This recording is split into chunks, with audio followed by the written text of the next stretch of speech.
Selamat pagi Tuhan, jiwaku bersorak, kebaikan-Mu nyata, hatiku pun tegak. Dalam lindungan-Mu, aku takkan goyah.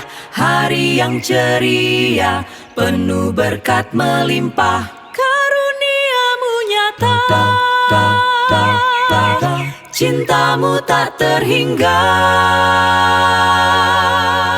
Shalom, selamat pagi umat-umat Tuhan. Renungan pagi pada tanggal 9 Maret 2026 berjudul Bates memberitakan Sabat bagian keempat. Sebelumnya mari kita berdoa. Bapa yang di surga, Bapa yang penuh kasih, kami kembali bersyukur atas hari baru yang Engkau berikan kepada kami. Saat kami membaca dan merenungkan firman-Mu, bukalah hati dan pikiran kami, agar kami dapat memahami kehendak-Mu. Berikanlah kami keberanian untuk bersaksi tentang kebenaran-Mu, dan kesabaran untuk menantikan waktu-Mu yang sempurna. Dalam nama Yesus kami berdoa dan mengucap syukur. Amin. Yang menjadi ayat renungan terdapat dalam buku Kisah Para Rasul 18 ayat 9. Jangan takut, teruslah memberitakan firman, dan jangan diam. Bates, seperti yang telah kita ketahui, tidak merasa malu ketika harus memberitahu orang lain tentang Sabat. Namun, salah satu kegagalannya yang paling mencolok sehubungan dengan topik tersebut adalah istrinya sendiri. Meskipun ia menulis buku demi buku tentang topik Sabat hari ketujuh, dan tentu terus-menerus mendesak istrinya, tetapi istrinya tetap saja keras kepala, seperti dia sendiri sebelumnya. Akibatnya, ia merayakan Sabat yang suci hanya seorang diri. Tradisi di desa Fairhaven menyebutkan bahwa Kapten Bates biasa membawa istrinya dengan kereta kuda ke gereja Kristen pada hari Minggu. Tetapi dia sendiri tidak akan masuk untuk beribadah pada hari Sabat kepausan. Dia akan kembali menjemputnya setelah gereja. Kabar baiknya adalah Prudence Bates, istri Bates, menerima Sabat hari ketujuh pada tahun 1850. Doa, teladan, dan kesabaran Bates akhirnya membuahkan hasil. Seperti banyak teman dan keluarga kita, dia sepertinya mendengarkan meskipun tampak tidak peduli. Kabar baik lainnya bagi Bates datang dari pertobatan James dan Ellen White yang menerima hari ketujuh sekitar tahun 1846 di bulan November. James kemudian melaporkan bahwa dengan membaca tulisan Bates mengenai hari Sabat, hari ketujuh, tanda abadi, saya diteguhkan dengan keyakinan hari Sabat dan mulai mengajarkannya. Pertobatan James dan Ellen White menjadi landasan bagi pembentukan gereja Masehi Advent hari ketujuh. Sejak saat itu, Bates dan White mulai bekerja sama. Akhirnya mulai diadakan pada bulan Desember 1846.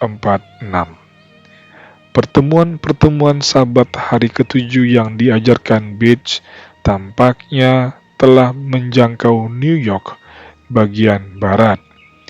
Menjelang akhir tahun, Bates dan James berharap untuk bertemu dengan Hiram Edson, O.R.L. Coiser, dan F.B. Hunt, tokoh-tokoh yang mengembangkan pemahaman tempat kudus surgawi.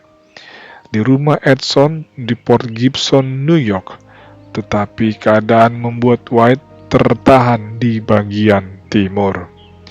Salah satu pokok bahasan dalam agenda pertemuan tersebut adalah Sabat hari ke-7, yang menurut Edson telah ia dukung selama beberapa bulan, walaupun belum memiliki keyakinan yang pasti. Namun setelah presentasi Beach, saat Edson hampir tidak dapat berdiam di tempat duduknya, Edson berdiri dan berkata, "Saudara Beach, itu adalah terang dan kebenaran.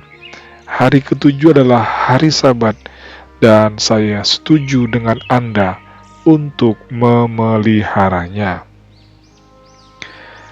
Maka pada akhir tahun 1846, kita mendapati adanya sekelompok orang percaya yang bersatu dalam 3 doktrin utama: kedatangan kedua, Sabat, dan bait suci surgawi. Panggung pun disiapkan untuk bangkitnya gereja Masehi Advent hari ke-7. Dari sudut pandang kita, Tuhan mungkin memimpin dengan lambat, namun yang jelas Dia melakukannya dengan pasti. Tolonglah kami Tuhan agar dapat bersabar menantikan petunjuk-Mu. Kesimpulannya, Tuhan bekerja dengan cara dan waktunya sendiri. Kadang kita merasa prosesnya lambat, tetapi Tuhan sedang menuntun setiap langkah menuju rencananya yang pasti. Kesetiaan dalam bersaksi, kesabaran dalam menunggu, dan kepercayaan pada pimpinan Tuhan akan membawa kita melihat bagaimana Ia menggenapi kehendak-Nya di dalam hidup kita. Demikianlah firman Tuhan pada pagi hari ini. Mari kita berdoa. Bapa yang di surga, Bapa yang penuh kasih, ajarlah kami untuk tetap setia dalam menyampaikan kebenaran-Mu. Berikanlah kami kesabaran untuk menunggu waktu-Mu dan iman untuk percaya bahwa Engkau sedang bekerja, bahkan ketika kami belum melihat hasilnya. Pimpinlah langkah kami setiap hari agar tetap berjalan dalam kehendak-Mu. Di dalam nama Yesus kami berdoa dan mengucap syukur. Amin. Kiranya dengan tangan Tuhan yang penuh kuasa, yang tidak kita lihat itu, memberikan kita berkat sepanjang hari ini dan menuntun kehidupan kita. Amin.